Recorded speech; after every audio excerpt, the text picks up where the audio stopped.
কেরালার থুম্বা পুলিশ স্টেশনে খবর আসে একটি মেয়ের ধর্ষণ হয়েছে। খবর পাওয়া মাত্রই সিআই পল তার টিম নিয়ে ঘটনাস্থলে ছুটে যায়। ইনি হচ্ছেন মেয়েটির বাবা মোহাম্মদ। মোহাম্মদ সিআইকে তার মেয়ে সারার কাছে নিয়ে যায়। সিআই সারার স্টেটমেন্ট রেকর্ড করতে বলে এবং সারাদের বাড়ির কাজের লোক সীমার সাথে কথা বলে। সীমা জানায়, সারার ম্যাডাম বিয়ের অনুষ্ঠানে গিয়েছিল, আমিও একটি ব্যাংকে গিয়েছিলাম। একটি বিষয় জানিয়ে রাখি, সারা অন্ধ, এজন্য সবাই বলাবলি করছে মেয়ে তো ধর্ষককে দেখতেই পায়নি, পুলিশ কিভাবে তাকে ধরবে। এরপর পুলিশ সারাকে হসপিটালে নিয়ে মেডিকেল টেস্ট করায়। ডক্টর জানায় সব কালেক্ট করা হয়ে গেছে, আগামীকাল রিপোর্ট পাওয়া যাবে। এরপর সারাকে ম্যাজিস্ট্রেটের কাছে নিয়ে যাওয়া হয়। ম্যাজিস্ট্রেটের কাছে সারা বলে, আমার বাবা মা বেরিয়ে যাওয়ার পর সীমা দিদিও ব্যাংকে গিয়েছিল। এরপর আমি শাওয়ার নিতে বাথরুমে গিয়েছিলাম। যখন বের হই আমার মনে হলো ঘরের মধ্যে কেউ আছে। স্টেটমেন্ট রেকর্ড করার পর সারারা বাড়িতে ফিরে আসে। সারা শুনতে পায় তার মা তার বাবাকে বলছে, পুলিশ কি বলল? মোহাম্মদ উত্তর দেয়, কি বলবে, সব থেকে বড় বাধা হয়ে দাঁড়াচ্ছে ওর অন্ধত্ব। সিন চলে যায় পরবর্তী দিন। মোহাম্মদ সিআই পলকে ডেকে একটি স্কাল্পচার দেখায়, যেটি সারা বানিয়েছে। পল জানতে চায়, সারাটি বানিয়েছে? মোহাম্মদ বলে, সারা একজন স্কাল্পচার আর্টিস্ট। ওর যখন 8 বছর তখন থেকেও শিখেছিল, আর 12 বছর বয়সে অন্ধ হয়েছে। কিন্তু পলের কথা না দেখে সারা একজন স্কাল্পচার কিভাবে বানালো? উত্তরে সারা বলে, ও যখন আমাকে অ্যাসল্ট করছিল তখন আমি ওর চেহারায় আঙ্গুল বুলিয়ে ওকে অনুভব করেছিলাম। মোহাম্মদ পলকে বলে, আমাদের একজনকে সন্দেহ হয়। ঘটনার আগের দিন স্কাল্পচারের এই লোকটি ঠিকানা জানতে তাদের বাড়িতে এসেছিল। ও মূলত পাশের বাড়ি বিনোদের কাছে এসেছিল। বিনোদের কাছে জানতে চাইলে বিনোদ জানায় ওর নাম মাইকেল। মাইকেল বিনোদের বন্ধু। মাইকেলের বিয়ের ইনভাইটেশন দিতেই মাইকেল এখানে এসেছিল। বিনোদের থেকে তথ্য নিয়ে পুলিশ এয়ারপোর্ট থেকে মাইকেলকে অ্যারেস্ট করে। এরপর মাইকেল সহ আরও কয়েকজনকে দাঁড় করিয়ে সারাকে দিয়ে আইডেন্টিফাই করতে বলা হলে সারা একে একে সবার চেহারা হাত বুলিয়ে দেখছিল। তবে মাইকেলের মুখে হাত দিতেই সারা মাইকেলকে আইডেন্টিফাই করে ফেলে। এরপর এই খবর চারিদিকে ছড়িয়ে পড়ে। নিউজে প্রকাশিত হয়, ধর্ষণের অভিযোগে যে মাইকেলকে অ্যারেস্ট করা হয়েছে সে মুম্বাইয়ের একজন ধনকুবের ক্রিস্টোফার জোসেফের ছেলে। এমনকি সেন্ট্রাল মিনিস্টারের মেয়ের সাথে মাইকেলের এনগেজমেন্টও হয়ে আছে। এখানে আরেকটি বিষয় জানিয়ে রাখি, মোহাম্মদের 2টি স্ত্রী, অন্য ঘরে 2জন ছেলেও আছে। আর মোহাম্মদের ওই স্ত্রী সহ ওই ছেলেরা সারার মাকে একদমই পছন্দ করে না। এদিকে ছেলের গ্রেফতারের খবর পাওয়া মাত্রই মাইকেলের বাবা জোসেফ প্রাইভেট জেট নিয়ে কেরালাতে হাজির। তারা প্রথমেই কারাগারে গিয়ে ছেলের সাথে দেখা করে। এরপর ছেলেকে ছাড়ানোর জন্য শহরের সবথেকে বড় অ্যাডভোকেট রাজশেখরকে ডাকে। ইনি হচ্ছেন অ্যাডভোকেট রাজশেখর, সাথে তার মেয়ে পূর্ণিমা। পূর্ণিমা সুপ্রিম কোর্টের একজন আইনজীবী। সব কিছু জানানোর পর জোসেফ বলে, ওর বিয়ে ঠিক হয়ে আছে, এখন যদি বেল না পায় কি হবে? রাজশেখর বলে, বেল পাওয়ার কোনো সম্ভাবনাই নেই, তবে আমার কাছে ভিন্ন প্ল্যান আছে, ওদের সাথে সেটেলমেন্ট করতে হবে। আর এজন্যই রাজশেখর মোহাম্মদের প্রথম স্ত্রীর 2 ছেলেকে এখানে ডেকে বড় অঙ্কের একটি টাকার লোভ দেখায় এবং মোহাম্মদকে সেটেলমেন্টের জন্য রাজি করতে বলে। এরপর কথা মতো ওই 2 ছেলে টাকার লোভে পড়ে মোহাম্মদকে বোঝাতে চেষ্টা করে যে ওরা অনেক বড় লোক, ওদের টাকার অভাব নেই, ওদের সাথে আমাদের পারা সম্ভব না, তার থেকে ওরা বড় অঙ্কের অ্যামাউন্ট দিয়ে সেটেলমেন্ট করতে চাচ্ছে, সেটাই আমাদের জন্য ভালো হবে। কিন্তু মোহাম্মদ তার সিদ্ধান্তে অটল। সারাও তার বিচার চায়। এই জন্য মোহাম্মদ সেটেলমেন্টের প্রস্তাব প্রত্যাখ্যান করে তার 2 ছেলেকে বাড়ি থেকে বের করে দেয়। এরপর তারা রাজশেখরকে জানালে রাজশেখর তাদেরকে একটি টাস্ক দেয়। তারা কয়েকজন মিডিয়ার লোক ডাকে, কিন্তু নিজেরা অস্বীকার করে যে তারা ডাকেনি, ডেকেছে তাদের বাবা, এবং মিডিয়ার লোকজনকে সেখান থেকে তাড়িয়ে দেয়। মানে মিডিয়ার চোখে মোহাম্মদকে খারাপ বানানোর চেষ্টা আর কি। সিন চলে যায় কোর্টের প্রথম শুনানির দিন। রাজশেখর প্রথমেই কোর্টে বলে, দিনের আলোতে একটি অন্ধ মেয়ের ধর্ষণ হয়েছে, তাও আবার দিনের বেলাতে বাইরে থেকে কেউ এসে কোনো প্রমাণ না রেখেই করে গেছে। এই মেয়ে যে কিনা চোখে দেখতে পায় না, সে আন্দাজ করে একটি স্কাল্পচার বানিয়ে সে বলেছে এই তার ধর্ষণকারী। আর পুলিশ সেই কথার উপর ভিত্তি করে এয়ারপোর্ট থেকে একজনকে অ্যারেস্ট করিয়ে তাকে দিয়ে আইডেন্টিফাই করালো। জাজও জানতে চায় যে অন্ধ মেয়ে আইডেন্টিফাই কীভাবে করলো। সারার পক্ষের উকিল জানায় ও স্কাল্পচার আর্টিস্ট, সেই স্কিল কাজে লাগিয়েই ও বানিয়েছিল। কিন্তু সারার পক্ষের উকিল এমন কোনো এভিডেন্সই কোর্টে পেশ করতে পারছিল না যা দিয়ে প্রমাণিত হয় মাইকেলই ধর্ষণ করেছে। রাজশেখরও বলে, কোনো সিমেন্ট ট্রেস পাওয়া যায়নি, স্ট্রাগলের চিহ্ন নেই, ফিঙ্গারপ্রিন্ট নেই যা দ্বারা ক্রাইম প্রমাণ করা যায়, তাই মাইকেলকে যেন বেল দেওয়া হয়। পাবলিক প্রসিকিউটরের কাছেও তেমন স্ট্রং এভিডেন্স না থাকাতে কোর্ট মাইকেলের বেল গ্রান্ট করে একটি নতুন ডেট দিয়ে দেয়। এরপর রাজশেখর বের হয়ে মিডিয়াকে জানিয়ে দেয় যে এটা একটা ফেক কেস, বড়লোকের ছেলেকে ফাঁসিয়ে মোটা অঙ্কের টাকা হাতানোর চেষ্টা করা হচ্ছে। মোহাম্মদ পাবলিক প্রসিকিউটরের সাথে দেখা করে জানতে চায় এত সহজে বেল কেন পেল। অবশ্য সে বলে দেয়, তোমাদের স্টোরিতে আমি বিশ্বাস করতে পারছি না, কোর্ট কীভাবে করবে। কিছু বলার থাকলে ইনভেস্টিগেশন অফিসারকে গিয়ে বলো। বাড়ি ফিরলে সারার মাও জানতে চায় সারা স্কাল্পচার বানানোর পরও কিভাবে বেল পেল। মোহাম্মদ বলে, শুধু এটাই সাফিসিয়েন্ট না। মোহাম্মদ সারাকে বোঝায় যে চিন্তা করিস না মা, এই কেস এখানেই শেষ না, আমরা লড়াই করে যাব। অন্যদিকে মাইকেল বেলে ছাড়া পাওয়ার পর রাজশেখর মাইকেলের কাছে পুরো ঘটনার কথা জানতে চায় এবং মাইকেলের মুখে সব কিছু শুনে রাজশেখর তার মেয়ে পূর্ণিমার সাথেও শেয়ার করে।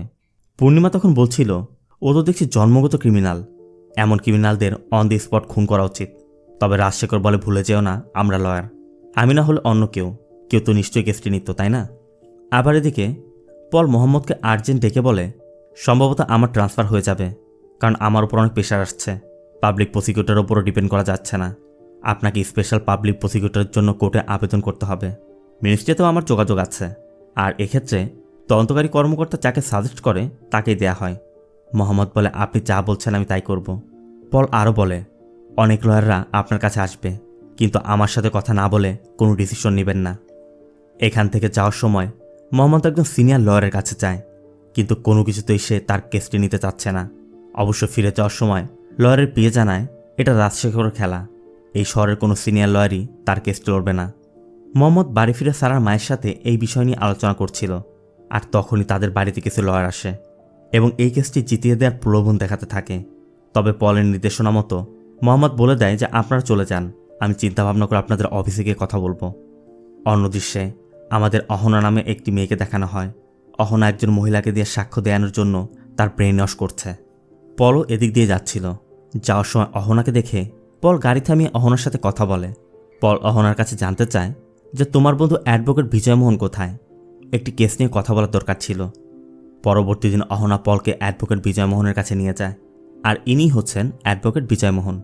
বিজয় ফ্রেশ হয়ে এলে অহনা বলে, অন্ধমের ধর্ষণ মামলা সম্পর্কে তো শুনেছেন, পাবলিক প্রসিকিউটর উল্টোপাল্টা সব কিছু করে ফেলেছে, এই জন্য অপরাধী বেল পেয়েছে।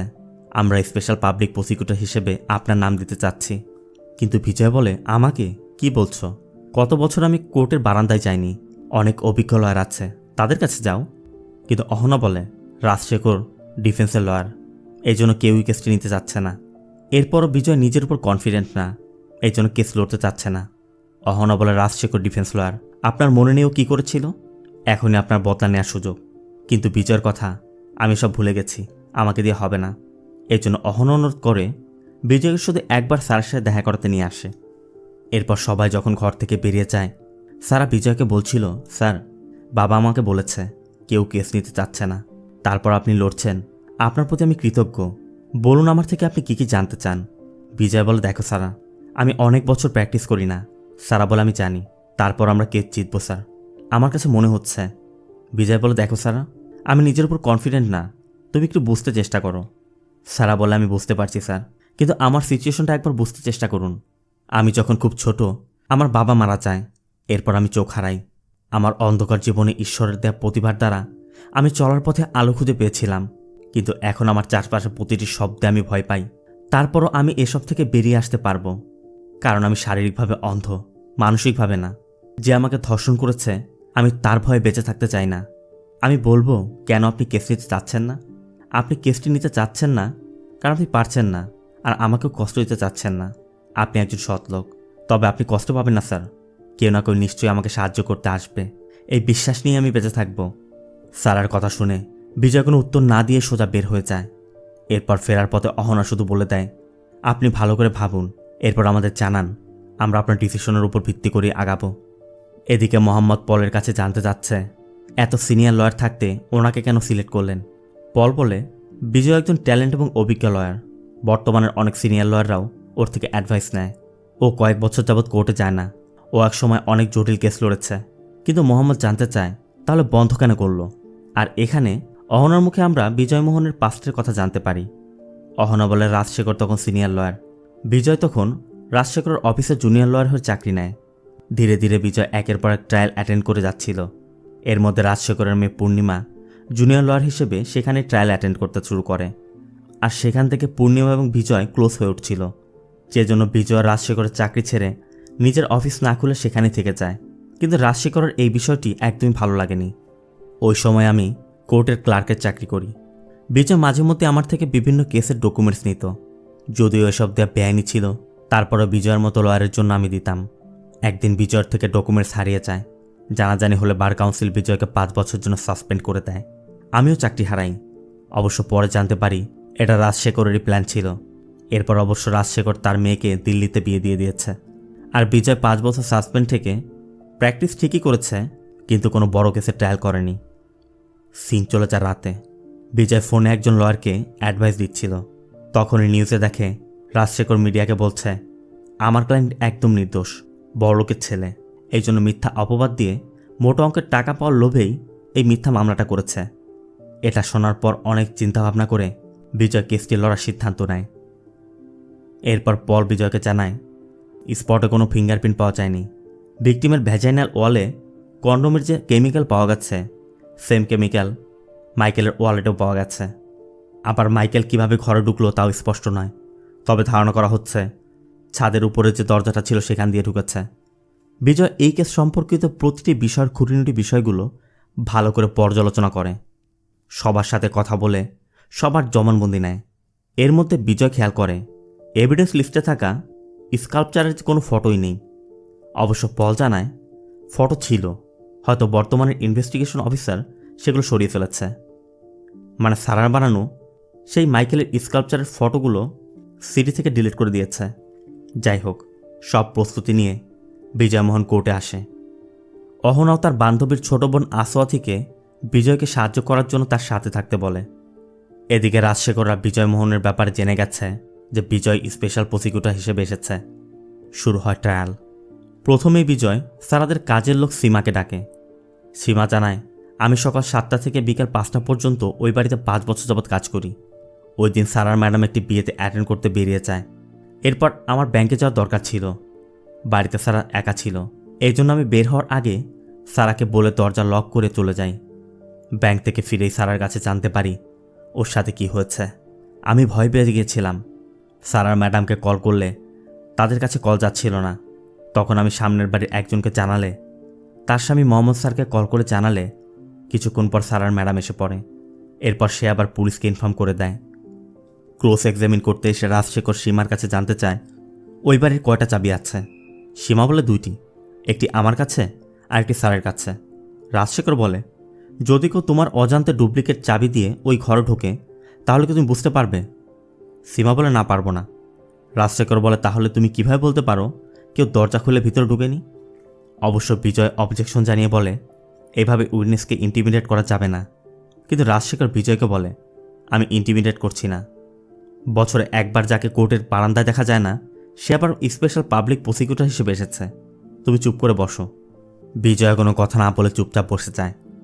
এরপর রাজশেখর সীমাকে বলে, আচ্ছা, তোমার কথা অনুযায়ী তোমার বসই শুধু তার চাবি দিয়ে দরজা খুলতে পারত, আবার তোমার বসই তোমাকে ব্যাংকে পাঠিয়েছিল, তাই তো? তো তোমার ব্যাংকে যাওয়ার উদ্দেশ্য কী ছিল? সীমা বলে, আমি ব্যাংকে লোনের জন্য অ্যাপ্লাই করেছিলাম। ব্যাংকের ম্যানেজার আবার স্যারের বন্ধু, স্যারের রিকমেন্ডেশনই আমি ওই দিন গিয়েছিলাম। রাজশেখর বলে, তার মানে তোমার বস মোহাম্মদ আগে থেকে জানতো ওই দিন তুমি 10:45 থেকে 12টার মধ্যে ব্যাংকে থাকবে? সীমা বলে, হ্যাঁ, তা তো জানতোই। রাজশেখর বলে, তাহলে তুমি ব্যাংকে যাওয়ার পর তোমার বস এসেও তো দরজা খুলতে পারে। সীমা বলে, বস তো কল করার পর এসেছিল। রাজশেখর আবার জানতে চায়, যদি ওই ফাঁকে সে এসে দরজা খুলে তাহলে কি তুমি জানতে পারবে? সীমা বলে, না। এরপর রাজশেখর বলে, তুমি তো নিজে দরজা লক করেছিলে, তাই না? ছাদেও তো একটি দরজা আছে। তাহলে যদি ওই মেয়ে নিজে ছাদের দরজা খুলে কাউকে প্রবেশ করায় তুমি কি বুঝতে পারবে? এবার সীমা কনফিউজ হয়ে যায়। রাজশেখর বলে, তোমার বস বা তার ওয়াইফ ছাদের ওই দরজা খোলা রেখে গেছে কিনা তা তুমি বলতে পারবে? আবার তুমি বের হওয়ার সময় লক করেছে কিনা তাও তুমি শিওর না, তাই তো? সীমা সম্মতি দেয়। রাজশেখর বলে, তোমার স্যার ও ম্যাডাম বাড়ি ফেরার পর যখন জানতে পারলো তুমি পুলিশকে জানিয়েছ তখন তারা কিভাবে রিয়্যাক্ট করেছিল? সীমা বলে, আমাকে অনেক বকা দিয়েছিল। এরপর সারার মা পারভিনকে ডাকা হয়। যেহেতু পারভিন ভিকটিমের মা, তাই বিজয় ইন ক্যামেরার সাক্ষ্য গ্রহণের অনুরোধ করলে সবাইকে বাইরে বের করে দেওয়া হয়। প্রথমে বিজয় পারভিনের কাছে জানতে চায় মাইকেলকে সে চিনে কিনা। পারভিন বলে, 26 তারিখে সে আমাদের বাড়িতে এসেছিল। সিন এখান থেকে 26 তারিখ বিকেলে। সারা বলছে, কাল আমি তোমাদের সাথে বিয়েতে যাব না। সীমাদি তো আছেই, সীমা বলে ওঠে, কাল 10টার সময় আমি ব্যাংকে যাব। তখনই মাইকেল এসে বিনোদের অ্যাড্রেস জানতে চেয়েছিল, আর তখনই মাইকেল সারাকে দেখেছিল। বিজয় বলে, তার মানে মাইকেল আপনাদের কথাবার্তা শুনে আগের দিনই জানতো যে পরবর্তী দিন আপনারা কে কোথায় থাকবেন। রাজশেখর জানতে চায় এটা কেমন কথা, সে কিভাবে বলতে পারে মাইকেল তাদের কথা শুনেছিল কিনা। বিজয় তখন উদাহরণ হিসেবে পাশে দাঁড়িয়ে থাকা কনস্টেবলকে জানতে চায়, আমি যদি বলি আমি যা বলেছি তুমি তা শুনেছ, তুমি অস্বীকার করতে পারবে? কনস্টেবল বলে, আমি সব শুনেছি। মানে বিজয় বোঝাতে চাচ্ছে মাইকেলও তেমনি সব শুনেছিল। এরপর রাজশেখর এসেই পারভিনকে প্রথম স্বামীর প্রশ্ন তুলে বলে, তোমার প্রথম স্বামী তো ঋণের দায়ে আত্মহনন করেছিল, এরপর তুমি মোহাম্মদকে বিয়ে করেছ। মোহাম্মদের আর্থিক অবস্থা ভালো ছিল, এজন্য মোহাম্মদের স্ত্রীর সন্তান থাকা সত্ত্বেও নিজের স্বার্থের জন্য অন্যের সংসার নষ্ট করেছ। এমন মহিলাকে আমাদের সোসাইটিতে কি বলে বলতে পারো? অবশ্য বিজয় অবজেকশন দেয়, কারণ এটা সম্পূর্ণ ক্যারেক্টার অ্যাসাসিনেশন, আর এটা করার অধিকার আইনে নেই। রাজশেখর অবশ্য এটাকে সিম্পলভাবে নিয়ে পারভিনের কাছে আবার জানতে চায়, মাইকেল যে ধনীর সন্তান ছিল তা আপনারা জানতেন? পারভিন বলে, জানতাম। এই জন্য রাজশেখর বলে, তাহলে তো সব ক্লিয়ার হয়ে গেল। যে নারী নিজের আর্থিক সুবিধার জন্য অন্যের সংসার ভেঙে নিজের সংসার পাততে পারে, সে নারী টাকার জন্য তার মেয়ের জীবন নষ্ট করতেও একবারও ভাববে না। তারা অর্থের লোভে মিথ্যা মামলা দিয়ে এখন কোর্টে এসে মিথ্যা জবানবন্দি দিচ্ছে, মানে মা এবং মেয়েকে নিমিষে চরিত্রহীন বানিয়ে দিল। রাজশেখরের সব কথা শুনে পারভিন কাঁদতে কাঁদতে নেমে যায়। বিজয় কিছু বলতে পারছে না। এরপর রাজশেখর মোহাম্মদকে ডেকে জানতে চায়, আপনি সারার কি হন? মোহাম্মদ বলে, বাবা। কিন্তু রাজশেখরের কথা, ওর কতজন বাবা আছে? তখন বিজয় ওঠে বলে, এটা কেমন বিচার? এখানে একজন অন্ধ মেয়েকে রেপ করে মাথা উঁচু করে দাঁড়িয়ে আছে, আর তার সামনেই ভিকটিমের পরিবারকে অপমান করা হচ্ছে, তাদেরকে চরিত্রহীন বানানো হচ্ছে। অবশ্য রাজশেখরের কথা কোর্ট ইমোশনের জায়গা না। এখানে অপরাধীর অপরাধ প্রমাণ না হওয়া পর্যন্ত ভিকটিম এবং অ্যাকিউজ দুজনেই সমান। রাজশেখর মূলত তার প্রশ্নের মাধ্যমে বলতে চায়, মোহাম্মদ যে কিনা সারাকে রেখে কোথাও যায় না, সে হঠাৎ সারাকে রেখে বিয়েতে কেন গেল? আবার কাজের লোককে একটি নির্দিষ্ট সময় ব্যাংকে পাঠিয়েছে, এরপর সে নিজেই বাড়ি ফিরে তার নিজের মেয়েকেই হয়তো সে নিজে রেপ করেছে, আবার বিয়েতে ফিরে গেছে। রাজশেখরের এসব কথায় লজ্জায় কাঁদতে কাঁদতে মাথা নিচু করে মোহাম্মদ চলে যায়। সিং চলে যায় সারাদের বাড়িতে। বিজয় সারাকে বুঝিয়ে বলে, কোর্টে যদি তোমার কাছে জানতে চাওয়া হয় ছাদের দরজা কে বন্ধ করেছিল, হয় বলবে কাজের মেয়ে, নয়তো বলবে তুমি জানো না। তোমার হয়তো শুনতে ভালো লাগবে না, তাও বলছি, ডিফেন্সের লয়ার তোমার বাবাকেই অপরাধী বানানোর চেষ্টা করবে। কিন্তু সারা বলে, আমি তো জানি বাবা করেনি, আর আমি তো তাকে আইডেন্টিফাই করেছি। বিজয় বলে, দেখো সারা, কোর্টে প্রপার এভিডেন্স দরকার। অ্যাকিউজটি যে ক্রাইমটি করেছে সেটা প্রমাণ করা প্রসিকিউশনের কাজ। ওদের নিজেকে ইনোসেন্ট প্রমাণ করারও দরকার পড়বে না। যদি ওরা আমাদের কেসে কোনো ডাউট ক্রিয়েট করতে পারে, তবে ওরা বিভিন্ন পন্থা অবলম্বন করবে, যেমনটা এখন করছে। ওরা প্রমাণ করতে চাচ্ছে অপরাধ তোমার বাবাই করেছে। এই জন্য কাল যখন তোমার ট্রায়াল চলবে, ওরা প্রতিটি প্রশ্নেই তোমার বাবার দিকে ফোকাস করবে। এই জন্য আগে ভালো করে ওদের প্রশ্ন বোঝার চেষ্টা করবে, তারপর উত্তর দিবে। যদি তুমি বুঝতে না পারো, বলবে তুমি বুঝতে পারোনি। ধরো তুমি প্রশ্ন বুঝতে পেরেছ, কিন্তু উত্তর দিতে সময় দরকার, বলবে তুমি প্রশ্নটি বুঝোনি। ডিফেন্স লয়ার হয়তো উত্তেজিত হয়ে যাবে, তোমাকে উত্তর দিতে প্রেশার দিবে, কিন্তু কিছুতেই ভয় পেও না। সারা জানতে চায়, ওরা কখন এমন প্রশ্ন করবে আমি কিভাবে বুঝবো? বিজয় বলে, তুমি একজন ইন্টেলিজেন্ট গার্ল, তুমি নিশ্চয়ই বুঝতে পারবে, আর আমি ওখানে থাকব। আমার যদি মনে হয় ওরা কিছু করার চেষ্টা করছে, সাথে সাথে আমি অবজেকশন দিব। আমি ডিফেন্স লয়ারের সাথে ফাইট করার চেষ্টা করব, আর তখন তুমি এটাকে সাইন মনে করে নিবে এবং সময় নিয়ে ভেবেচিন্তে প্রশ্নের জবাব দিবে। এইভাবে বিজয় সারাকে সব বুঝিয়ে দেয়, আর পরদিন সকালেই সারাকে জিজ্ঞাসাবাদ করতে কোর্টে নিয়ে যাওয়া হয়। প্রথমেই বিজয় সারার কাছে তার হবির কথা জানতে চায়। সারা বলে, আমি একজন স্কাল্পচার আর্টিস্ট, আমার বাবা এক্সপার্ট, সেই ছোটবেলায় আমাকে শিখিয়েছেন। এরপর বিজয় ওই দিনের ঘটনার কথা জানতে চাইলে সারা বলে, বাবা মা ওই দিন বিয়ের অনুষ্ঠানে গিয়েছিল, কাজের মহিলা ব্যাংকে চলে যায়। এরপর আমি শাওয়ার নিতে বাথরুমে যাই, বের হতেই বুঝতে পারি ঘরের মধ্যে কেউ আছে। হঠাৎ সে আমার টাওয়েল খুলে আমাকে জোরপূর্বক বেডে নিয়ে আমার মুখ চেপে ধরে বলে, যদি তুমি শব্দ করো আমি তোমার গলা কেটে ফেলবো। সারা পুরো ঘটনার কথা খুলে বলে। এরপর রাজশেখর ক্রস এক্সামিন করতে এসেই সারার কাছে জানতে চায়, তুমি তোমার আশেপাশে সব কিছু আইডেন্টিফাই করো কিভাবে? সারা বলে, স্পর্শ করে। আমার জীবন এবং আমার আর্ট সব কিছু স্পর্শ করেই করি। আর্টের বিষয়ে কথা উঠলে রাজশেখর বিষয়টিকে অন্যদিকে নিতে চেষ্টা করে। রাজশেখর বোঝাতে চাচ্ছিল, সারা সৎ বাবার থেকে শেখার সময় তো একে অন্যকে টাচ করে শিখতে হয়েছে। অবশ্য তখনই বিজয় অবজেকশন জানায়। এই জন্য রাজশেখর বিষয়টিকে ঘুরিয়ে ঘটনার দিনে নিয়ে যায় এবং সারাকে বলে, তুমি বলেছ ধর্ষণের সময় তুমি ধর্ষকের মুখে হাত বুলিয়ে তাকে অনুভব করেছ। ধর্ষণের সময় এমন রোমান্টিক স্পর্শ একটু ভাবনার বিষয় নয় কি? সারা বলে, আমি নিরুপায় ছিলাম, মৃত্যুর ভয় পেয়ে গিয়েছিলাম। তখন আমি চিন্তা করি, সামনের ব্যক্তিকে আইডেন্টিফাই করার এটাই একমাত্র উপায়। এজন্য আমি আমার পেইনকে আর্টে রূপান্তর করি। রাজশেখর প্রশ্ন করে, তাহলে প্রথম দিন কেন এই বিষয়ে পুলিশকে জানাওনি? কারণ ওই স্কাল্পচার তুমি নিচে বানাওনি। রাজশেখর বলে, ঘটনার দিন কোনো দরজা ভাঙা হয়নি। তাকে তুমি জানো? সারা বলে, ছাদের দরজা দিয়ে এসেছিল। কিন্তু রাজশেখর বলে, তা তো আর তুমি দেখোনি। পুলিশ তোমাকে বলেছে, নয়তো তোমার বাবা তোমাকে বলেছে।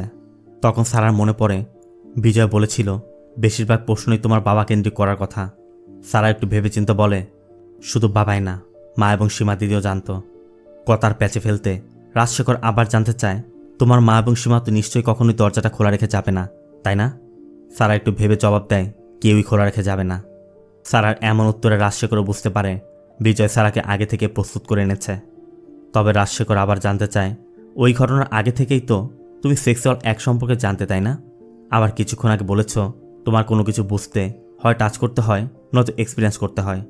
সারা বলে, দেখুন, আমার 12 বছর বয়স পর্যন্ত আমার চোখ ভালো ছিল। আমি স্কুলে পড়ার সময় সেক্স এডুকেশন পেয়েছিলাম। এরপর রাজশেখর আবার বলে, তুমি যেহেতু অন্ধ, নিশ্চয়ই তুমি স্পর্শ করে বা জড়িয়ে ধরে তোমার বাবার প্রতি ভালোবাসার প্রকাশ করো, তাই না? সারা বলে, শুধু বাবাই না, আমি আমার মায়ের সাথে এরকমই করি। রাজশেখর বলে, তোমার কথা অনুযায়ী তুমি যেভাবে ভালোবাসার বহির্প্রকাশ করো, তার মানে তুমি যাকে পছন্দ করো না তাকে কখনো টাচ করো না। এখন পর্যন্ত তুমি কোর্টে যা যা বলেছ তাতে এটাই প্রমাণিত হয়, তুমি তখনই কাউকে টাচ করো বা কাউকে টাচ করতে দাও যখন তোমার মধ্যে তার প্রতি ভালোবাসা জাগে। সারা বলে, আমি এমনটা বোঝাইনি। বিজয় এই প্রশ্নের প্রতিবাদ করে যাতে এ ধরনের প্রশ্ন না করা হয়। মানে রাজশেখর বোঝাতে চাচ্ছে সারার সম্মতি দিয়ে ঘটনাটি ঘটেছে। কিন্তু সারা বলে, আমি উত্তর দিব, আমি কাউকে তখনই টাচ করি বা আমাকে টাচ করতে দেই যখন তার প্রতি আমার ভালোবাসা জাগে। কিন্তু কেন আমি ওই দিন আমাকে ধর্ষণ করতে বাধা দেইনি? কারণ আমার মধ্যে মৃত্যুর ভয় ছিল, আর এটাকে কখনো সম্মতি বলে ধরে নেওয়া যায় না। সারার কথা শুনে রাজশেখর পুরো অবাক। কোনো পন্থা না পেয়ে শেষমেশ বলে, আমি জীবনে প্রথম কোনো ধর্ষণের ভিকটিমকে দেখছি যে ধর্ষণের সময় বাধা দেয়নি, উল্টো ধর্ষকের চেহারায় হাত বুলিয়েছে। আবার লজ্জা না পেয়ে কোর্টের সামনে ওই ঘটনার কথা খুলে বলছে। আমাদের তো এখন পুনর্নিরীক্ষণ করা দরকার যে আসলে ধর্ষণ হয়েছিল কিনা। এই মেয়ের ইন্টেনশন আর তার পরিবারের ইন্টেনশন তো একদম পরিষ্কার। যে মেয়ের ধর্ষণ হয়েছে সে কখনো এমন বিহেভ করতে পারে না। বিজয় তখন উত্তেজিত হয়ে বলে, তাহলেও কেমন বিহেভ করবে? লোকলজ্জার ভয়ে নিজের ফিলিংস বোতলে ভরে রেখে এটাকে নিজের ভাগ্যের পরিণাম মনে করে চুপ করে বসে থাকবে? সময় বদলেছে। এই জেনারেশনের মেয়েরা এখন এমন নেই। তারা এখন জোর গলায় বলতে পারে কে, কিভাবে এবং কি করেছে। আপনি যদি মানতে না চান তবে সেটা আপনার বয়স আর আপনার ন্যারো মাইন্ডের কারণে। আগে নিজেকে বদলানোর চেষ্টা করুন মিস্টার সিনিয়র। বিজয়ের এই কথার উপর রাজশেখর আর একটি কথাও বলতে পারে না। এরপর ট্রায়াল শেষে ফেরার পথে অহনার আসওয়াতি বলছিল, ওরা তো মোহাম্মদকে টার্গেট করছে, আমরা সোশ্যাল মিডিয়াতে ক্যাম্পেইন করলে কেমন হয়? একবার হাইপ তুলতে পারলে আমাদেরই লাভ হবে। এই জন্য অহনা সিদ্ধান্ত নেয় তার পরিচিত সবাইকে দিয়ে সোশ্যাল মিডিয়া ক্যাম্পেইন চালাবে। এদিকে আজকের কোর্টের বিষয় নিয়ে রাজশেখর খুবই চিন্তিত, কারণ বিজয় রাজশেখরের সকল স্টাডির সম্পর্কে আগে থেকে জানে। এই জন্য তাকে বেশ বেগ পেতে হচ্ছে। সিন চলে যায় পরবর্তী ট্রায়ালের দিন। মাইকেলের বন্ধু বিনোদকে ডাকা হয়েছে। রাজশেখর জানতে চায়, ঘটনার দিন তোমরা চার্চ থেকে ফিরে দেখেছিলে মাইকেল চলে গেছে, এরপর আর যোগাযোগ হয়েছিল? বিনোদ বলে, আমি কল করেছিলাম কিন্তু যোগাযোগ করতে পারিনি। রাজশেখর আবার প্রশ্ন করে, ওই দিন তোমরা চার্চে যাওয়ার সময় মাইকেলকে কেন নেওনি? বিনোদ বলে, মাইকেল বলেছিল ওর আর্জেন্ট কাজ আছে, তাই তো সকালবেলায় চলে গিয়েছিল। এরপর বিজয় বিনোদের কাছে শুধু জানতে চায় মাইকেল মঙ্গলবার গিয়েছিল না বুধবার। এখানে বিনোদ মিথ্যা বলে যে আমার মনে নেই। বিজয়রা বুঝতে পারে বিনোদকে দিয়ে মিথ্যা সাক্ষ্য দেওয়া হচ্ছে, কারণ মাইকেল বিনোদের বাড়িতে গিয়েছিল 26 তারিখে আর ঘটনা ঘটেছিল 27 তারিখে। বিনোদের তথ্য মতে মাইকেল যদি সকালে চলে যায় তাহলে মাইকেলের প্রতি কোনো সন্দেহই থাকছে না। মূলত এজন্য বিনোদকে দিয়ে মিথ্যা সাক্ষী দেওয়া হচ্ছে। এদিকে অহনা এবং আসওয়াতির বন্ধুরা সোশ্যাল মিডিয়াতে হাইপ তুলে ফেলেছে। এই নিউজ এখন পুরো ভাইরাল। অবশ্য মাইকেল এ বিষয়ে কিছুই জানতো না। সোশ্যাল মিডিয়াতে এসব দেখে মাইকেলের ফিয়ান্সে কল করে জানায়, তোমার এসব নিউজ দেখে আমার পরিবার বিয়ের বিষয় নিয়ে নতুন কিছু ভাবছে। একে তো বিয়ে ভেঙে যাচ্ছে, তারপর সোশ্যাল মিডিয়াতে এমন বাড়াবাড়ি দেখে মাইকেল উত্তেজিত হয়ে লোকজন নিয়ে সারাদের বাড়িতে যায় এবং সারার বাবা মাকে আটকে রেখে মাইকেল সারাকে বলে, তুই কি ভেবেছিস তুই কেস করলেই আমি জেলে যাব? সেটেলমেন্ট না করে তুই আমার পিছে পড়েছিস? কোর্ট বা সোশ্যাল মিডিয়া কোথাও তুই আমার কিছু করতে পারবি না। ভালো হবে কেস তুলে নে, নয়তো সেদিনের ঘটনা আবারও ঘটাবো। মাইকেল যাওয়ার সময় মোহাম্মদকে বলে যায়, তোমার মেয়ের সম্মানের মূল্য হিসেবে টাকা পাঠিয়ে দিব, নাটক বন্ধ করো, নয়তো 3 জনকে মেরে ফেলবো। বলেই তারা চলে যায়। একে তো ওই দিনের ইনসিডেন্ট থেকে সারা বের হতে পারেনি, তারপর আবার আজ এই ঘটনায় সারা একদমই ভেঙে পড়েছে। এদিকে মাইকেলের এমন কর্মকাণ্ডে মাইকেলের বাবা এবং রাজশেখরও মাইকেলের উপর একদমই ক্ষিপ্ত, কারণ এটা এখন বড় ইস্যু হয়ে দাঁড়াতে পারে। অবশ্য মাইকেল বলে কিছুই হবে না, আমাকে ওখানে যেতে কেউই দেখেনি। এদিকে রাজশেখরের একটি কেসের শুনানি থাকায় রাজশেখর একদিনের জন্য পূর্ণিমাকে পাঠায়। সিন চলে যায় পরবর্তী শুনানির দিন। মাইকেলের হুমকির ঘটনায় বিজয় মাইকেলের বেল ক্যান্সেল চেয়ে নতুন একটি এফআইআর ফাইল করেছে। অবশ্য পূর্ণিমা বলে এমনিতে তো কিছু করতে পারছে না, তাই আবার নতুন করে ফেক এফআইআর করিয়েছে। বিজয়ের কথা এমন ক্রিমিনাল বাইরে থাকলে ভিকটিমের পরিবারের জন্য আশঙ্কাজনক, তবে জজ বলে দরকার হলে ভিকটিমকে পুলিশ প্রোটেকশন দেয়া হবে। বলেই পরবর্তী উইটনেসকে ডাকতে বলে। এই জন্য সারার মেডিকেল এক্সামিন করা ডক্টরকে ডাকানো হয়। পূর্ণিমা তার কাছে জানতে চায় ধর্ষণ হলে স্ট্রাগল হবে, ইনার ইনজুরি হবে, এখানে কোনো ইনজুরি পাওয়া গিয়েছিল? ডক্টর বলে না। পূর্ণিমা আবার জানতে চায় ধর্ষণের সব থেকে বড় যে প্রমাণ সেটা হচ্ছে সিমেন্ট, তাও তো পাওয়া যায়নি। ডক্টর বলে হ্যাঁ, পাওয়া যায়নি। এরপর ইনভেস্টিগেশন অফিসার পলকে ডাকা হয়। পল ঘটনার বিবরণ দিয়ে বলে ভিকটিমের তৈরি করা স্কাল্পচারের ভিত্তি করে অ্যাকিউজকে অ্যারেস্ট করা হয়। স্কাল্পচার যেহেতু ভেঙে যেতে পারে, তাই আমরা স্কাল্পচারের ফটো নিয়ে থানার এভিডেন্স হিসেবে সংরক্ষণ করে রেখেছি। পূর্ণিমা জানতে চায় ওই ফটোগুলো দেখাতে পারবেন? পল বলে আমি ফটোগুলো সিডি করে রেখেছিলাম, এরপর আমি নতুন তদন্তকারী কর্মকর্তার কাছে হস্তান্তর করি, কিন্তু এখন দেখছি ওই সিডিতেও কোনো ফটো নেই, সব মুছে ফেলা হচ্ছে। পূর্ণিমা আবার বলে আচ্ছা, আপনি তো জানতেন মোহাম্মদ একজন স্কাল্পচার আর্টিস্ট, স্কাল্পচারটি মোহাম্মদই আপনাকে দেখিয়েছিল, আবার সেই বলেছিল এটা সারা বানিয়েছে। আপনি কি সারাকে বানাতে দেখেছিলেন? এমনও তো হতে পারে সেটা মোহাম্মদ বানিয়েছে। পল আর উত্তর দিতে পারে না। এরপর নতুন তদন্তকারী কর্মকর্তাকে ডাকা হয়। সে জানায় তাকে যে সিডি দেওয়া হয়েছিল তাতে কোনো স্কাল্পচারের ফটো ছিল না। পূর্ণিমা জানতে চায় আপনি কি মাইকেলের ফোনের টাওয়ার লোকেশন বের করেছিলেন? আর আপনার কি জানতেন ঘটনার দিন মাইকেল এখান থেকে কাথালুরে ট্রাভেল করে গিয়ে বন্ধুদের সাথে পার্টিতে অ্যাটেন্ড করেছিল? তদন্তকারী কর্মকর্তা বলে টাওয়ার লোকেশনের ব্যাপারে নোডাল অফিসার বলতে পারবেন, আমি বলতে পারবো না। প্রসিকিউশন ঠিক করে কাকে সে এক্সামিন করবে। এখানে পূর্ণিমা এটা বোঝাতে চাচ্ছে টাওয়ার লোকেশন বের করলে তো এটা প্রমাণিত হয়ে যাবে মাইকেল সেদিন ট্রাভেল করেছিল, তাই বিচার নোডাল অফিসারকে এক্সামিন করেনি। এরপর কোর্ট প্রসিকিউশন এভিডেন্স ক্লোজ করে অ্যাকিউজড মানে মাইকেল জবানবন্দি নেওয়ার জন্য নতুন একটি ডেট দেয়। এরপর সিন চলে যায় পরবর্তী হিয়ারিংয়ের দিন। জাজের সামনে মাইকেল তার বিরুদ্ধে আনা সকল অভিযোগ অস্বীকার করে এবং বলে ঘটনার দিন আমি সকালবেলাতেই কান্থালুরে আমার বন্ধুর পার্টিতে অ্যাটেন্ড করি, এরপর এয়ারপোর্ট থেকে পুলিশ আমাকে অ্যারেস্ট করে, আমি নির্দোষ। জাজ জানতে চায় তুমি কি এটা প্রমাণ করতে পারবে, কোনো এভিডেন্স আছে? পূর্ণিমা বলে সকল এভিডেন্স আমি ধাপে ধাপে পেশ করব। এরপর কোর্ট নতুন ডেট দেয়। এই সাথে বিজয় অহনাকে কান্থালুর রুটের মাইকেলের ফোনের টাওয়ার লোকেশন চেক করতে বলে। অহনা চেক করে জানা টাওয়ার লোকেশন অ্যাকুরেট, এমনকি মাইকেলের ফোন লোকেশন তার বন্ধুদের লোকেশনেই ছিল। বিজয় জানে ডিফেন্স প্রথমেই মাইকেলের কোনো এক বন্ধুকে জিজ্ঞাসাবাদ করবে, তাই অহনাকে দিয়ে মাইকেলের বন্ধু নবীনের সকল ডিটেলস কালেক্ট করায়। আবার মাইকেল বলেছে সে নবীনের সাথে মুবাত্তবুলুতে এম্পায়ার হোটেলে একসাথে খাবার খেয়েছিল, এজন্য সেখানেও খবর নেওয়া হয়। আবার মাইকেলরা যে রিসোর্টে গেট টুগেদার পার্টি করেছিল অহনা সেই রিসোর্টেও যায়, তবে সেখানে কোনো সিসিটিভি পাওয়া যায়নি। তবে অহনা এম্পায়ার হোটেলে গিয়ে ম্যানেজারের সাথে কথা বলে জানতে পারে তাদের যে হার্ড ডিস্কটি ছিল সেটি করাপ্ট হয়ে গেছে। তবে অহনাটা মোটেও বিশ্বাস করতে চাচ্ছে না, এই জন্য ওই নষ্ট হার্ড ডিস্কটির ডাটা রিটাইপ করতে চায় এবং বিষয়টি বিজয়কে জানিয়ে দেয়। এদিকে রাজশেখর মাইকেলের বন্ধু নবীনকে জিজ্ঞাসাবাদ করছে। রাজশেখর নবীনের কাছে জানতে চায় মাইকেলের সাথে তার লাস্ট কপি কোথায় দেখা হচ্ছিল। নবীন বলে 27 তারিখ 12টার দিকে ও মুবাত্ত পুজোতে গিয়েছিল, যেখানে এম্পায়ার হোটেলে আমরা একসাথে লাঞ্চও করেছি। মাইকেল বলেছিল ওর বন্ধুদের সাথে গেট টুগেদার আছে, এরপরও চলে গিয়েছিল। রাজশেখরের পর বিজয়কে ক্লোজ এক্সামিন করতে বললে বিজয় বলে আমি আপাতত কোনো প্রশ্নই করব না, পরে ডাকবো। কিন্তু জাজ জানতে চায় এর উদ্দেশ্য কী। বিজয় বলে যে হোটেলের কথা সে মেনশন করেছে তার সিসিটিভি ফুটেজ এখনও পাওয়া যায়নি। রাজশেখর বলে আমরা অনেক চেষ্টা করেছি, হার্ড ডিস্ক করাপ্ট হয়, ফুটেজ পাওয়া যায়নি। অবশ্য বিজয় কোর্টকে অনুরোধ করে যে পুলিশের সাইবার ইউনিটকে দিয়ে ওই হার্ড ডিস্কটি যেন রিটাইপ করানো হয়। এজন্য কোর্ট নতুন একটি তারিখ দিয়ে দেয়। আর পরবর্তী শুনানির দিন বিজয় ওই হার্ড ডিস্কটি সাবমিট করে যেটা রিটাইপ করা হয়েছে। তবে ওই হার্ড ডিস্কে থাকা সিসিটিভি ফুটেজ চেক করে দেখা যায় ওই তারিখে ওই সময় মাইকেল নবীনের সাথে ওই হোটেলের রেস্টুরেন্টে ছিল, যা দেখে বিজয়ের মাথা একদম নিচু হয়ে যায়। আর সুযোগ পেয়ে রাজশেখর বলে, এতে তো প্রমাণ হয়ে যাচ্ছে মাইকেল ক্রাইম করেনি। এই ঘটনায় বিজয় একদমই অপমানিত হয়। বিজয় বুঝতে পারে এটি মাইকেলের কাজ, তবে অহনা যদি আগে চেক করে দেখত তাহলে এমনটা হতো না। এই জন্য বিজয় অহনার উপর রাগ করে সেখান থেকে চলে যায়। অবশ্য অহনা বিজয়ের বাড়িতে গিয়ে বিজয়কে বোঝানোর চেষ্টা করে যে এটা তার ভুল হয়ে গেছে, এখন কি করা যাবে। অবশ্য বিজয় একটু নরম হয়ে বলে, আমি সিসিটিভি পরীক্ষা করার আবেদন করেছি, দেখা যাক রেজাল্ট কি আসে। এরপর বিজয় সারা রাত বসে ওই সিসিটিভি ফুটেজ পর্যবেক্ষণ করে এবং অবশেষে একটি ক্লু পেয়ে পলকে নিয়ে হোটেলের ম্যানেজারকে দিয়ে ধরে ফেলে এবং জানতে চায় ফুটেজ কোথায়। প্রমাণ মেটানোর অপরাধ এবং মিথ্যা সাক্ষী দেওয়ার জন্য পল ম্যানেজারকে অ্যারেস্ট করার ভয় দেখাতেই ম্যানেজার বলে দেয় সে চাপে পড়ে এমনটা করেছে, সে ওই সিসিটিভি ফুটেজ এডিট করেছে। তবে ম্যানেজার বলে, আমি নিজেকে বাঁচাতে প্রমাণও রেখেছি। এরপর পরবর্তী দিন বিজয় ম্যানেজারকে ডাকলে ম্যানেজারও স্বীকার করে সে প্রমাণ মিটিয়েছে।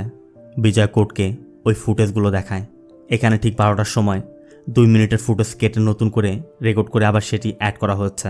প্রমাণ করাতে বিজয় আয়নার মধ্যে একটি পাত্র দেখায়, যেটা মাইকেলরা ঢোকার আগে সেখানে ছিল, আবার মাইকেলরা ঢুকতেই গায়েব হয়ে যায়। এরপর মাইকেলরা বের হওয়া মাত্রই আবার পাত্রটি দেখা যাচ্ছে। তার মানে তারা সব কিছু একই রকম রাখার চেষ্টা করলেও আয়নার মধ্যে রিফ্লেকশনটি তারা খেয়াল করেনি, এই জন্য এখানে তারা ধরা পড়ে গেছে। অবশ্য ধরা পড়ায় রাজশেখর ম্যানেজারকে দৌড় দিচ্ছিল যে সেই হয়তো এসব করেছে, কিন্তু ম্যানেজারও নিজে বাঁচতে একটি ফুটেজ রেখে দিয়েছিল। ম্যানেজার সেটি কোর্টকে দেখায়, আর এখানে দেখা যায় রাজশেখরই ম্যানেজারকে ইনস্ট্রাকশন দিয়ে ওই ফুটেজ এডিট করাচ্ছে। এটা দেখার পর কোর্টের সবাই হতভম্ব। কোর্টও তাই বার কাউন্সিলকে এটা সঠিক তদন্ত করতে নির্দেশ দেয়, তার সাথে রাজশেখরকে এই কেস থেকে অব্যাহতি দিয়ে দেয়। সেদিনই কোর্ট থেকে বের হওয়ার সময় আসওয়াতি বিজয় এবং অহনাকে ফেসবুকের একটি কমেন্ট দেখায়, যেটি মুম্বাইয়ের এক বাসিন্দা করেছে।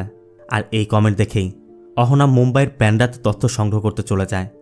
এদিকে রাজশেখরকে অব্যাহতি দেয়, কেস এখন নতুন মোড় নিয়েছে। এজন্য রাজশেখরের বদল এখন পূর্ণিমাই কেস লড়বে, তবে রাজশেখর পাশে থেকে সাপোর্ট দিবে। পূর্ণিমা প্রথমেই মোবাইল অপারেটরের নোডাল অফিসারকে ডেকে প্রমাণ দেয় যে 27 তারিখে মাইকেলের ফোন লোকেশন চেক করে দেখা গেছে 27 তারিখ সকাল 6টায় থিরুভান্তাপুরম থেকে ট্রাভেল করে গিয়ে বিকেল 3:30টার দিকে কান্থালুরে গিয়ে পৌঁছেছে। অবশ্য বিজয় অবজেকশন দেয় যে শুধু ফোন লোকেশন দিয়ে এটা প্রমাণ হয় না, ফোনের মালিকও ওই লোকেশনই ছিল। এরপর পূর্ণিমা কোর্টে কিছু সিসিটিভি ফুটেজ দেখায় এবং বলে 27 তারিখ এই রুটের বিভিন্ন সিসিটিভি ক্যামেরাতেও মাইকেলের কার দেখা গেছে। অবশ্য বিজয় মানতে নারাজ, তার কথা এই কারে যে মাইকেলে ছিল সেটার প্রমাণ কি। এই জন্য বিজয় পলকে দিয়ে মাইকেলদের কোম্পানির ড্রাইভার রবিনকে ডেকে আনে। পল অবশ্য বলছিল ও তো আমার কাছে সব স্বীকার করেছে, মনে হয় না কোর্টে স্বীকার করবে।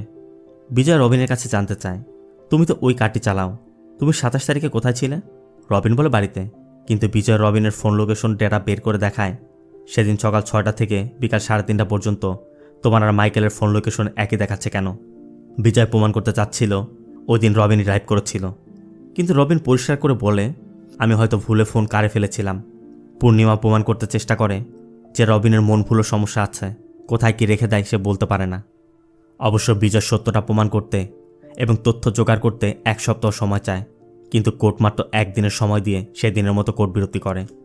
বিজয়ের এখন এমন তথ্য দরকার যা তারা প্রমাণ হবে ওই দিন কারে মাইকেল নয় রবিনই ছিল। এই জন্য বিজয় সারা রাত বসে ওই ফুটেজগুলো পর্যবেক্ষণ করে। এরপর অহনাকে কল করে একটি ঠিকানায় গিয়ে তথ্য সংগ্রহ করতে বলে। পরবর্তী দিন বিজয় কোর্টে চলে যায়, আর অহনাকে দেখা যায় সেই ঠিকানায় তথ্য সংগ্রহ করতে গেছে। এদিকে পূর্ণিমা মাইকেলের ওই বন্ধুদের জন্মদিন নিতে শুরু করে যারা মাইকেলের সাথে ওই রিসোর্টে ছিল। পূর্ণিমা তাদের ডাকলে তারা সবাই জানায় তারা 27 তারিখে 2টার পর ওই রিসোর্টে চেক ইন করেছিল এবং 3:30টার দিকে মাইকেল সেখানে গিয়েছিল। সারাদিন পার্টি করে তারা পরের দিন চেক আউট করে। তাদের মধ্যে মাইকেলের এক বন্ধুর ওয়াইফও ছিল, যার নাম নিখিলা। নিখিলা আবার ডিজিপির মেয়ে, সেও মাইকেলের পক্ষে সাক্ষী দেয়। তবে বিজয়কে ক্লোজ এক্সামিন করতে বললে বিজয় বলে আমি পরে ডাকবো, কারণ বিজয় অহনার জন্য অপেক্ষা করছে। অহনা মূলত গুরুত্বপূর্ণ এভিডেন্স নিয়ে আসার কথা, কিন্তু এদিকে সবাইকে ডাকা হয়ে গেছে, অহনা এখনও আসেনি। তাই বাধ্য হয়ে বিজয় মাইকেলের বন্ধুদের ডাকে। তবে সে অনুরোধ করে একজনের সাক্ষ্য নেওয়ার সময় বাকি বন্ধুরার জন্য বাইরে থাকে, তাই বাকিদের বাইরে চলে যেতে হয়। এরপর বিজয় একে একে তাদেরকে প্রশ্ন করতে শুরু করলে তারা সবাই একই রকম জবাব দিচ্ছিল। মানে তারা ততটুকুই বলছিল যতটুকু তাদের শেখানো হয়েছে। বিজয় বুঝতে পারে তাদেরকে ডেট, টাইম এবং মাইকেলের কারের কালারটি শুধু বলা হয়েছে। তাই বিজয় যখনই মাইকেলের পোশাকের কথা জানতে চায়, এক একজন এক এক কথা বলে। শেষমেশ নিখিলাকে প্রশ্ন করলে নিখিলা ঘাবড়ে যাচ্ছিল, সে উত্তর দিতে পারছিল না। এই জন্য বিজয় বলে, দেখো সত্যটা বলো, ওরা মাইকেলের বন্ধু হতে পারে কিন্তু তুমি না। তুমি রাষ্ট্রের সর্বোচ্চ র্যাঙ্কের পুলিশ অফিসারের মেয়ে। তুমি একজন মেয়ে হয়ে একজন অন্ধ মেয়ের বিরুদ্ধে যাচ্ছ যে ধর্ষণের শিকার হয়েছে। কাল তোমার সাথে বা তোমার বোনের সাথেও তো হতে পারে। তোমাকে সত্যটা বলতে হবে। বিজয়ের কথা শুনে নিখিলা বলে, আমি কিছু জানি না, আমি কিছু বলতেও চাই না। বিজয় শুধু বলে, তুমি কিছু না বলেও সব বলে দিয়েছ।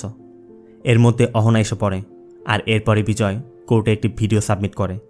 বিজয় সিসিটিভি ফুটেজে একটি কার দেখিয়ে বলে, ওই দিন যখন মাইকেলের কারটি এই কারটিকে ক্রস করে যাচ্ছিল, তখন এই কারের ড্যাশ ক্যামে একটি ফুটেজ রেকর্ড হয়ে যায়, যেখানে রবিনকে ড্রাইভ করতে দেখা যাচ্ছে।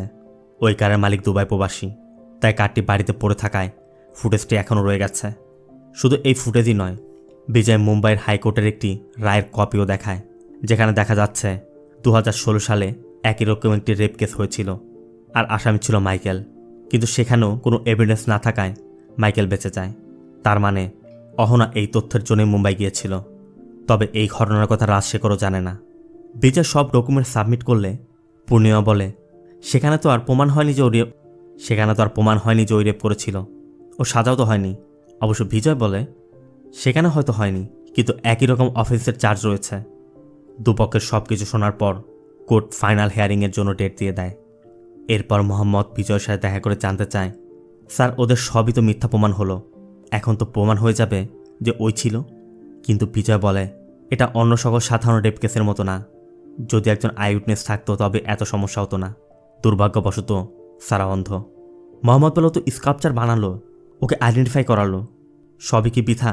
তাহলে কি আমরা কেসটি জিততে পারবো না? বিজয় বলে, একজন লয়ার হয়ে আমি হার জিতের প্রেডিক্ট করতে পারি না, তবে ফাইনাল হিয়ারিংয়ের দিন আমি শেষ চেষ্টা করে দেখব। এখান থেকে সিন চলে যায় ফাইনাল হিয়ারিংয়ের দিন। কোর্টের ভিতরে বাইরে মিডিয়া এসে ভিড় করেছে। বিজয় প্রথমেই তার ফাইনাল স্টেটমেন্টে বলে, আমি প্রথমে একটি স্টোরি শোনাতে চাই যেটা এখনও প্রকাশ হয়নি। একদিন একজন অপরিচিত যুবক তার বন্ধুকে বিয়ের ইনভাইটেশন দিতে এই শহরে আসে। সে বন্ধুর বাড়ির ডিরেকশন জানতে পাশের একটি বাড়িতে ঢুকে যায়, আর সেখানে সে একজন অন্ধ মেয়েকে দেখে মেয়েটির সৌন্দর্যে আকর্ষিত হয়ে যায়। তাদের কথাবার্তায় যখন সে জানতে পারে মেয়েটি পরবর্তী দিন একা থাকবে, সে তার বন্ধুর বাড়িতে থেকে যাওয়ার সিদ্ধান্ত নেয়। এরপর রাতে সে তার কোম্পানির ড্রাইভারকে কল করে সকাল 6টায় তার কাছে আসতে বলে। সকাল হতেই যখনই তার বন্ধু পরিবারকে নিয়ে চার্চে চলে যায়, সে তার ড্রাইভার রবিনকে ডেকে তার নিজের ফোনটি তার কাছে দিয়ে সোজা কান্থালুর রিসোর্টে চলে যেতে বলে। এরপর যতক্ষণ ওই মেয়ের বাড়ির সবাই বাড়ি থেকে বেরিয়ে না যায়, সে ওই মেয়ের বাড়ির পাশে কারে বসে অপেক্ষা করে। সবাই চলে যেতেই সে বাড়ির পিছন দিক দিয়ে বাড়ির ছাদে উঠে যায়। ছাদের দরজাটা তখন খোলা থাকায় সে অনায়াসেই মেয়েটির ঘরে চলে যায়। এরপর মেয়েটি যখন শাওয়ার নিয়ে বের হয়, সাথে সাথে সে মেয়েটিকে অ্যাসল্ট করে এবং খুন করার ভয় দেখিয়ে তাকে ধর্ষণ করে। নিরুপায় মেয়েটি যখন কিছুই করতে পারছিল না, তখন মেয়েটি একমাত্র উপায় হিসেবে তার স্কিল কাজে লাগিয়ে ধর্ষককে স্পর্শ করে। তার মাইন্ডের মধ্যে রেপিস্টের চেহারার একটি অবয়ব তৈরি করে একটি স্কাল্পচার বানায় এবং দুনিয়ার সামনে এই ধর্ষককে প্রকাশ করে। এরপর পুলিশ তাকে অ্যারেস্ট করলে মেয়েটি আইডেন্টিফাইও করে। এমনকি ভিকটিমের দেহে কন্ডোমের যে কেমিক্যাল পাওয়া গিয়েছিল, সেম কেমিক্যাল অ্যাকিউজডের কাছেও পাওয়া যায়। আবার সব প্রমাণ বলছে ঘটনার দিন অ্যাকিউজড এখানেই ছিল। এমনকি যে ইতিপূর্বে এমন ঘটনা ঘটিয়েছে, তাই বিজয় অনুরোধ করে কোর্ট যেন তাকে ম্যাক্সিমাম পানিশমেন্ট দেয়। কিন্তু পূর্ণিমা বলে, এখন পর্যন্ত এমন কোনো মেডিকেল বা সায়েন্টিফিক এভিডেন্স পাওয়া যায়নি যা তারা প্রমাণ হয় অ্যাকিউজড ক্রাইম করেছে। নেই কোনো আইউটনেস, ভিকটিমও অন্ধ। ভিকটিম তার ধারণার থেকে আন্দাজ করে একটি স্কাল্পচার বানিয়ে দেখালো, আর পুলিশ তার ভিত্তিতে মাইকেলকে অ্যারেস্ট করলো। আমরা সবাই জানি মোহাম্মদ একজন স্কাল্পচার আর্টিস্ট, তাই এমনটা হতে পারে মোহাম্মদই স্কাল্পচার বানিয়েছিল। সব থেকে বড় কথা হচ্ছে আমরা তো এটাই জানি না ভিকটিম আসলে স্কাল্পচার বানাতে পারে কিনা।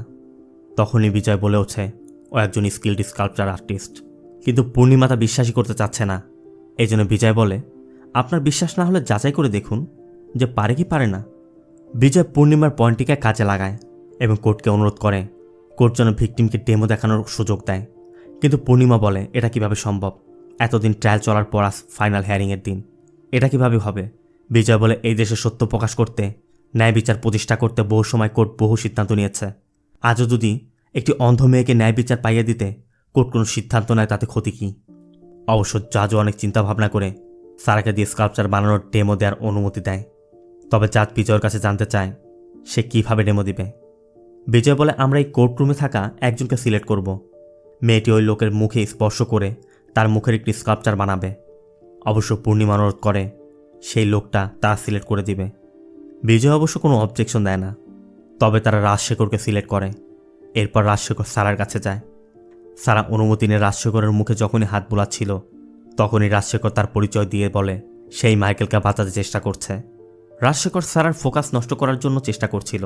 রাজশেখর সারাকে বলে একজনের সন্তান হয়ে অন্যজনকে বাবা ডাকছ। এমনিতে অন্ধ হয় তোমার কষ্টের জীবন, তারপর একজন এসে তোমাকে রেপ করে গেল। এত কিছুর পর তোমার এই ট্যালেন্টের মূল্য কী? কেউ তোমার ভাগ্য পরিবর্তন করতে পেরেছে? তোমার তো এটা অভিশপ্ত জীবন, তাই না? তোমার সেদিনের কথা মনে আছে? এইভাবে তুমি যখন তার মুখে হাত বোলাচ্ছিলে মনে করে দেখাতো কেমন অনুভব হচ্ছিল? তুমি কি এনজয় করছিলে? এটা কি তোমার ফার্স্ট টাইম ছিল? আমার তো মনে হয় না। আমার কাছে আশ্চর্য লাগছে তুমি যখন ধর্ষণ হচ্ছিলে তুমি নিশ্চুপভাবে তার গালে হাত বুলিয়েছ, তাও শুধু তাকে আইডেন্টিফাই করতে। এটা তো ধর্ষণ ছিল না, তোমার নিজের ইচ্ছাই হয়েছিল। তুমি তো মনে হয় চেয়েছিলে, তাই না? সারা বলে দেখুন, ভদ্রতা বজায় রাখুন। রাজশেখর বলে একজনের বউ বাচ্চা থাকতে তাকে সিডিউস করার সময় তোমার মা তো কোনো ভদ্রতা দেখায়নি। তুমি কিভাবে ভদ্রতা আশা করো? তুমি যত কিছুই করো না কেন তুমি ওই দুশ্চরিত্রা নারীর পেটেই জন্ম নিয়েছ। শুনে সারা অঝরে কাঁদতে থাকে। আর সময়ও শেষ হয়ে যাওয়ায় রাজশেখর উঠে চলে যায়। এরপর সারা স্কাল্পচার বানাতে শুরু করে। সবার অপেক্ষা এখন সারার স্কাল্পচারের দিকে। একদিকে সারা স্কাল্পচার বানাচ্ছে, অন্যদিকে কোর্টের বাইরে মিডিয়ার ভিড়। ইতিহাসে প্রথম এমন কিছু হতে যাচ্ছে, একজন অন্ধ মেয়ে কারো স্কাল্পচার বানানোর ডেমো দিচ্ছে। সারা স্কাল্পচার বানাচ্ছে আর সব কিছু ভাবছে। তারপরও মনের মধ্যে কষ্ট চেপে রেখে সারা স্কাল্পচার বানিয়েই ফেলে। তবে এবার এটি কোর্টে পেশ করার পালা। অনেক রাত হয়ে গেছে। কোর্টরুমে সবাই স্কাল্পচার দেখার অপেক্ষায় বসে আছে। অবশেষে জাজের সামনে স্কাল্পচারটি আনা হয়। জাজ রাজশেখরকে ডেকে স্কাল্পচারটির পাশে দাঁড়াতে বলে। আর এরপরই সবার চক্ষু চড়ক গাছ। সবাই দেখতে পায় সারা রাজশেখরের মতো হুবহু একটি স্কাল্পচার বানিয়েছে। রাজশেখরও হতবাক। এত কিছু করার পরও সে সারার ফোকাস নষ্ট করতে পারেনি। এরপর সকাল হতেই কোর্ট সকল তথ্য প্রমাণ পর্যালোচনা করে মাইকেলকে দোষী সাব্যস্ত করে তাকে যাবজ্জীবন কারাদণ্ড এবং 2 লক্ষ টাকা জরিমানা করে। আর এই রায়ের মধ্য দিয়েই সারা সহ তার পরিবারের সবার মুখটা উজ্জ্বল হয়ে ওঠে। সবাই বিজয়কে কনগ্রেটস করতে থাকে। আর রাজশেখরও মুখ লুকিয়ে চলে যায়। এরপর সবাই চলে যেতে মোহাম্মদ বিজয়কে বলে আমার মেয়ের একটা ইচ্ছা ছিল। মূলত যে মানুষটা তার জন্য এত কিছু করলো তাকে তো সারা দেখতে পাচ্ছে না। তাই বিজয়ের থেকে অনুমতি নিয়ে সারা বিজয়ের চেহারায় হাত বুলিয়ে তাকে অনুভব করে। এরপর বিজয় চলে যায়। আর যে সারা এতদিন মুখ লুকিয়ে কোর্টে এসেছে সে নিজের মুখের ওড়না খুলে সবার সামনে মাথা উঁচু করে বেরিয়ে আসে। আর সারাকে এমন বীরত্বের সাথে এগিয়ে আসতে দেখে সামনে থাকা শত শত সাংবাদিকেরাও তাদের ক্যামেরা তুলতে সাহস পাচ্ছিল না। এভাবে একটি অন্ধ মেয়ে তার অন্ধত্বের দুর্বলতা থেকে বেরিয়ে এসে তার ট্যালেন্টকে কাজে লাগিয়ে তার সাহসিকতার মাধ্যমে ধর্ষককে শাস্তি দিল। তবে সারার সাহসিকতা এবং ট্যালেন্টের সাথে বিজয়ের কৃতিত্বও ছিল। আমি আগেও একটি ভিডিওতে বলেছি কোনো প্রফেশনই খারাপ না, প্রফেশনে থাকা লোকগুলোর কারণে প্রফেশনের বদনাম হয়। এই যে যেমন রাজশেখরের মতো মনোভাবের মানুষেরা এই প্রফেশনকে নষ্ট করছে। অনেক লয়ার রয়েছে যারা শুধুমাত্র টাকার জন্য সত্যকে মিথ্যা বানায়, মিথ্যাকে সত্য বানায়। অপরাধী অপরাধ করেছে জেনেও টাকার লোভে পড়ে তাদেরকে বাঁচানোর চেষ্টা করে। এটাও তো এক ধরনের অপরাধ। ভিডিওটি কেমন লাগলো কমেন্ট করে জানাবেন। ভিডিওটি ভালো লাগলে ভিডিওতে লাইক দিয়ে চ্যানেলটিকে সাবস্ক্রাইব করতে একদম ভুল করবেন না। দেখা হবে অন্য কোনো মুভি বা সিরিজের এক্সপ্লেনেশন ভিডিওতে। ততক্ষণ সব ভালো থাকবেন, সুস্থ থাকবেন। আল্লাহ হাফেজ।